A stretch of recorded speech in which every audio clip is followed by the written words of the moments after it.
രാഹുലിന് ഇപ്പോൾ 26 വയസ്സ്. എഞ്ചിനീയറിംഗ് ഇപ്പോഴും പാസ്സായിട്ടില്ല. 24 പേപ്പർ ഇപ്പോഴും പെൻഡിങ്. പഠിക്കാൻ തോന്നുന്നില്ല.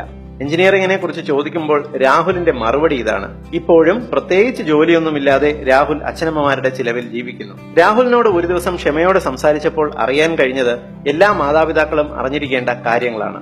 ഒരു തരത്തിലുള്ള ബുദ്ധിമുട്ടും അറിയിക്കാതെയാണ് അച്ഛനമ്മമാർ രാഹുലിനെ വളർത്തിയത്.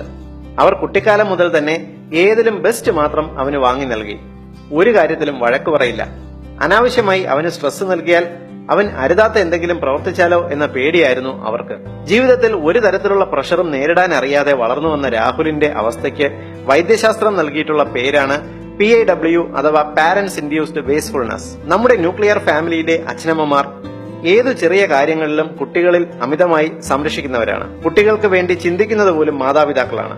ഹോംവർക്ക് ചെയ്തു കൊടുക്കുക, പ്രോജക്റ്റ് ചെയ്യുക എന്നിങ്ങനെ തുടങ്ങി കുട്ടികളുടെ വസ്ത്രം നനയ്ക്കുക പോലുള്ള അവരുടെ ദൈനംദിന കാര്യങ്ങളിൽ പോലും ഇടപെട്ടുകൊണ്ട് കുട്ടികളിൽ ഉത്തരവാദിത്തമോ കാര്യശേഷിയോ പോലും വളരാനോ അവർക്ക് ശരിയും തെറ്റും സ്വയം തിരിച്ചറിയാനോ പോലുമുള്ള അവസരം ഇല്ലാതാക്കുന്നു. കുട്ടികൾ എന്താവശ്യപ്പെട്ടാലും തങ്ങളാൽ കഴിയുന്നില്ലെങ്കിൽ കടം വാങ്ങിയെങ്കിലും കുട്ടികൾക്ക് അത് ലഭ്യമാക്കുന്നു. മക്കളുടെ മുഖമൊന്ന് വാടാനോ കരയാനോ പോലും അനുവദിക്കാതെയുള്ള പാരന്റിംഗ് ആണ് ഇന്ന് നമുക്ക് ചുറ്റും കാണുന്നത്. ഇത്തരത്തിൽ വളരുന്ന കുട്ടികൾക്ക് ജീവിതത്തിൽ അവർ നേരിടേണ്ടി വരുന്ന പ്രതിസന്ധികളെ അതിജീവിക്കാനുള്ള കഴിവ് നഷ്ടപ്പെടും. അവർക്ക് ക്ഷമാശീലം കുറയും, അമിത ദേഷ്യമുണ്ടാകും.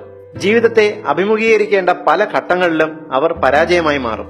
ഒരു ജോലിയിലും ഉറച്ചു നിൽക്കാതെ പല ജോലികളിലായി മാറി മാറി പോകുന്ന മകനും സ്വന്തമായി ജോലിയും കുടുംബവും നടത്താനാകാതെ അച്ഛനമ്മമാരുടെ കൂടെ തന്നെ താമസിക്കണം എന്നാഗ്രഹിക്കുന്ന മകളും എല്ലാം ഈ അവസ്ഥയുടെ ഇരകളാണ്. ഈ സ്വഭാവക്കാർ തന്റെ ജോലി സ്ഥലത്തോ കുടുംബ ബന്ധങ്ങളിലോ ഒറ്റപ്പെട്ടു എന്ന് വരാം. ചെറുപ്പം മുതൽ കഷ്ടപ്പെടാതെ എന്തും ലഭിച്ച ശീലമുള്ളതുകൊണ്ട് സ്വന്തം പ്രശ്നം എന്താണ് എന്ന് തിരിച്ചറിയാനുള്ള കഴിവ് പോലും ഇവരിൽ ഉണ്ടാവുകയുമില്ല. കുടുംബ ബന്ധങ്ങളുടെ തകർച്ചയാണ് ഈ അവസ്ഥ കൊണ്ട് ചെന്നെത്തുക.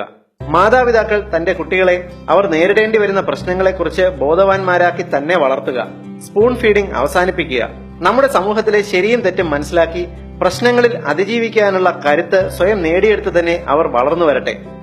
നാളെ അവർ ജീവിതത്തെ അഭിമുഖീകരിക്കുമ്പോൾ പതറാതിരിക്കട്ടെ. പൊതുസമൂഹത്തിന് ഏറ്റവും ഉപകാരപ്രദമായ ഈ ഹെൽത്ത് ഇൻഫർമേഷൻ നിങ്ങൾക്കായി അവതരിപ്പിച്ചത് ethnihealthcode.com.